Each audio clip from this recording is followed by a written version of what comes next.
Steve Jobs, the iconic CEO of Apple, resigned Wednesday. In a personal letter to employees, Jobs said, as promised, if the day ever came when he could not meet his duties or expectations as CEO, he would step down. He says in the letter, unfortunately, that day has come. Here's a look back at this business icon's career. Today, Apple is going to reinvent the phone. And here it is.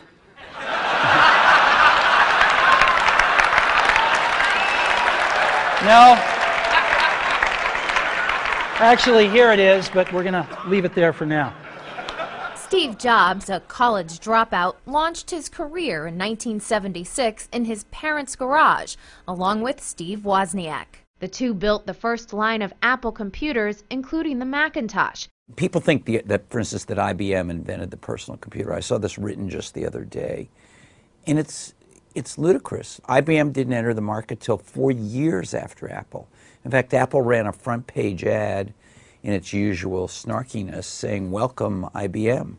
So he brought out a computer that had a mouse, that didn't have command lines, that had icons and drop-down menus, that we actually think of nothing of today, but it was ridiculed, it was laughed at. Now every computer runs that way, every computer. When he basically invented the first super usable computer. There were computers, but he brought it to the mass mainstream with his user interface that was all the little icons that we take for granted today.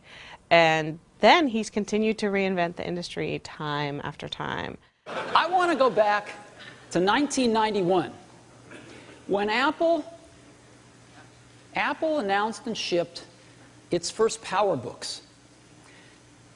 This was the first modern laptop computer.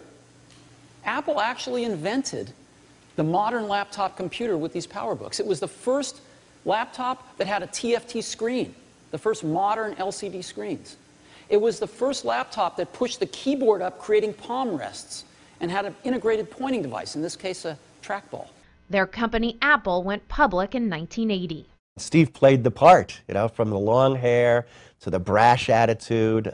He was even brasher as a youngster than he is today. And that he played that role perfectly as somebody who was going to come in and shake things up. Then he was exiled. And he was exiled because he wasn't a very good businessman.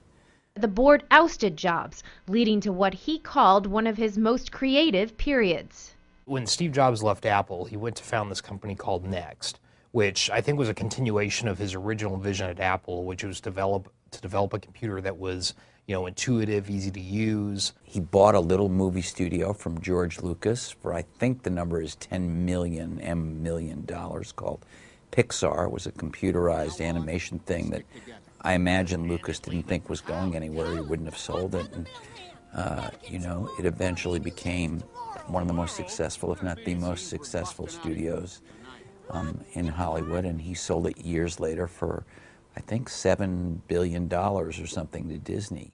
When Next was bought by Apple, he quickly found himself, once again, the face of Apple.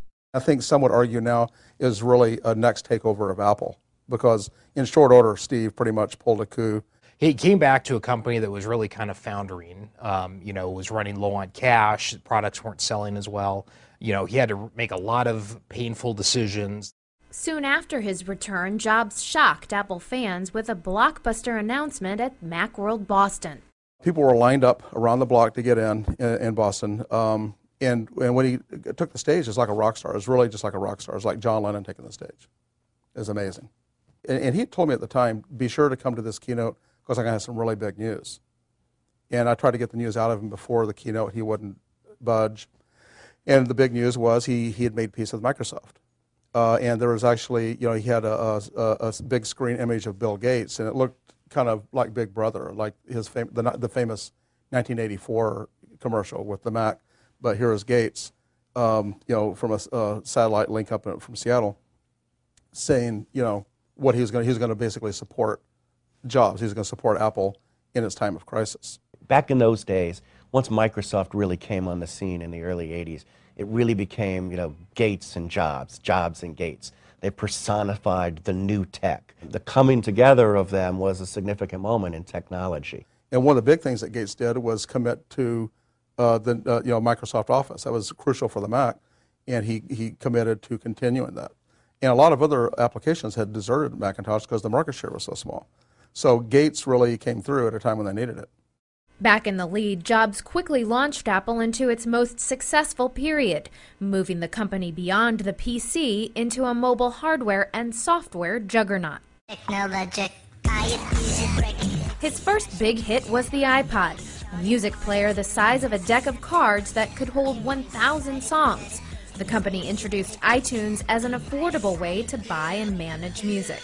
Steve Jobs is blamed sometimes through the iPod for ruining the music industry, but I think the real truth of the matter is he saved the music industry. So they were dealing with Napster and this huge amount of piracy of music, and he created a legitimate channel to sell music at a reasonable price, and he came up with a fairly innovative way to make sure it wasn't pirated without incredible draconian controls. He found this middle path. And so I think in the fullness of time, the music industry will say that actually he helped lead them out of the wilderness. 5 years later came the iPhone. An iPod, a phone, and an internet communicator. An iPod, a phone. Are you getting it? And then, in 2010, he introduced the iPad. We want to kick off 2010 by introducing a truly magical and revolutionary product today. And we call it the iPad. While continuing to take market share in the computer market as others saw theirs slow, Apple also built itself into one of the most successful mobile software makers with its popular iOS.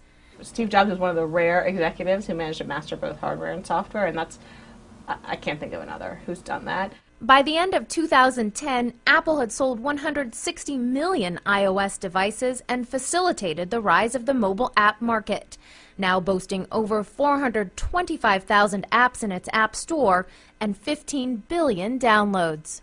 These are post-PC devices that need to be even easier to use than a PC, that need to be even more intuitive than a PC, and where the software and the hardware and the applications need to intertwine in an even more seamless way. But there was a sadder side to all of Steve Jobs' success: his health. In 2004, I think it was the summer of 2004, Apple drops a bombshell on everyone, basically, announcing that Steve had this rare form of pancreatic cancer that's slow-growing, not as lethal as the pancreatic cancer you would think of, but that he'd had surgery for it, and it was after the fact, and there was no warning, and people were pretty concerned about it. The shareholders were pretty concerned about it.